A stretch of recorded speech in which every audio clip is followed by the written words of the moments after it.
40 Years Among the Indians, a true yet thrilling narrative of the author's experiences among the natives. By Daniel W. Jones. Published at the Juvenile Instructor Office, Salt Lake City, Utah, 1890. The scriptures tell us that the truth should not be spoken at all times. Does this imply that a falsehood should ever be told? I think not, but simply means that silence is often profitable. In answer to the solicitation of many friends, I have concluded to write something of my personal history and experience in frontier life, especially relating to that portion spent among the Indians and Mexicans. In doing this, I shall aim to write the plain, simple truth. I have to trust mainly to my memory, never having kept a journal. I have preserved a few letters that will aid me, but the greater part of this history will be given as it comes to my mind, just as it occurred to me at the time, modified or strengthened, as the case may be, by after circumstances. One rule I shall endeavor to follow, to speak the truth without malice toward anyone. This will doubtless be hard for me to carry through, but I make a record of the desire, that it may be continually before me. If the educated reader should find any mistakes in this book, please do not spend much time or money in pointing them out, as they may be too common. No one has been paid for a literary revision. The author has used his own language and style. The unlearned will be able to understand the language without the use of a dictionary. The author. 40 Years Among the Indians. Chapter 1.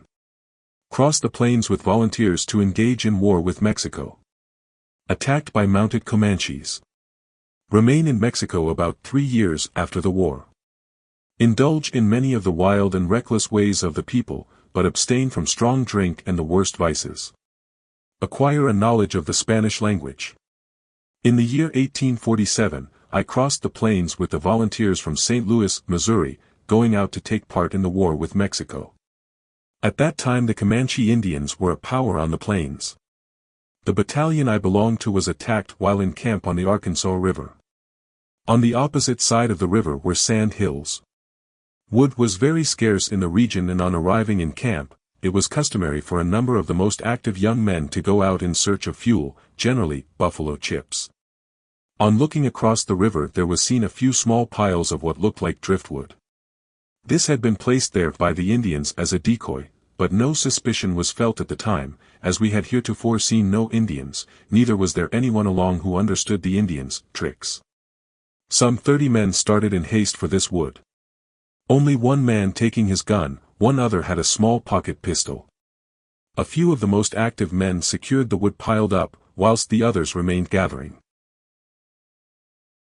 the scattered sticks and picking berries that grew among the sandhills.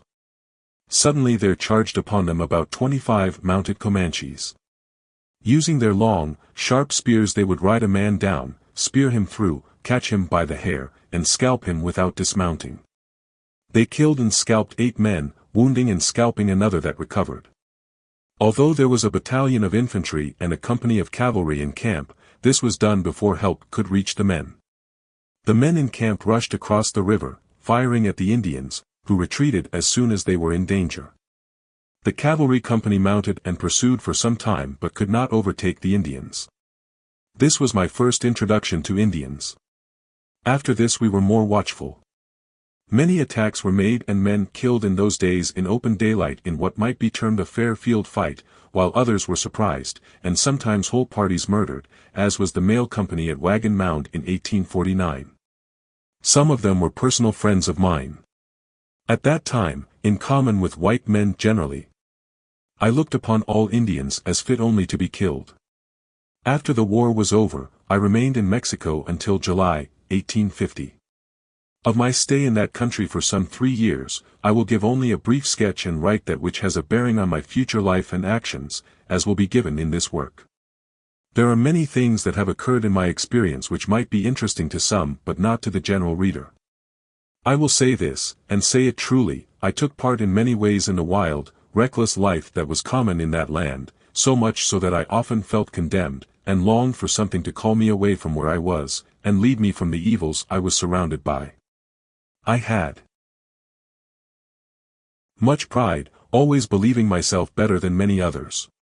This caused me to preserve myself from degradation.